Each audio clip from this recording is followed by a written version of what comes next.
Reeza Hendricks. Reeza Hendricks की है, मैं बता रहा हूँ, कल के मैच में की है। ये पूरा मैच उसके अराउंड रोटेट करेगा। मेरी जहां तक अंडरस्टैंडिंग है, ये मैच उसके अराउंड चलेगा और पाकिस्तानी उस पर स्ट्रगल कर, उसको आउट करने में स्ट्रगल करते हैं। ठीक है ना।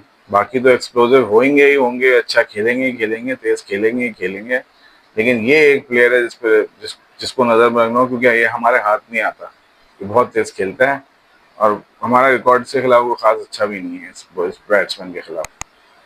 तो ये है कहानी कि अगर तो वैसे तो आप देखो, अगर आप स्कोर वाइज देखो, जो जो स्कोर जो स्टैटिस्टिक्स कहते हैं, तो स्टैटिस्टिक्स तो यही कहते हैं कि भाई अगर आप बैटिंग पहले, अगर आप टॉस जीतो तो आप चेस पे जाओ। स्टैटिस्टिक्स तो यही कहते हैं। लेकिन पाकिस्तान की हिस्ट्री कुछ और कहती है। पाकिस्तान की हिस्ट्री कहती है कि हमें जीतना आता ही बैटिंग लेके है, फर्स्ट बैटिंग लेके। दूसरी बैटिंग में तो मेरा ख्याल है मैंने कभी नहीं देखा, पता नहीं देखा होगा शायद कभी, लेकिन ऐसा कभी नहीं देखा कि यार कोई मैच में बड़ा स्कोर डाला हो और पाकिस्तान ने उसको दूसरी बैटिंग में आके चेस कर लिया हो। T20 में बता रहा हूँ, ओडीआई तो होता ही नहीं है हमसे। लेकिन चलो T20 में मैं कह दूं, अगर कोई 80-90 रन, 180 190 रन का टारगेट पड़ जाए या 200 रन का टारगेट पड़ जाए, तो मेरी अपनी सोच में कोई एक ऐसा मैच नहीं है अदर देन अगर कोई पाकिस्तान में हुआ हो, वो बाबर रिजवान की जब पीक फॉर्म लगी हुई थी। उसके अलावा अब क्योंकि वो तो नहीं रहे, तो उसके अलावा मेरी नज़र में कोई ऐसा मैच नहीं है जब हमने चेस पे उठा लिया हो मैच।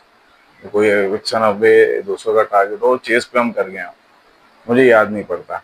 लेकिन बहरहाल अगर कर सकते हैं तो मेरे फिर मशवरा मेरा यही है कि पहले बॉलिंग लेनी चाहिए और फिर आपको जाना चाहिए।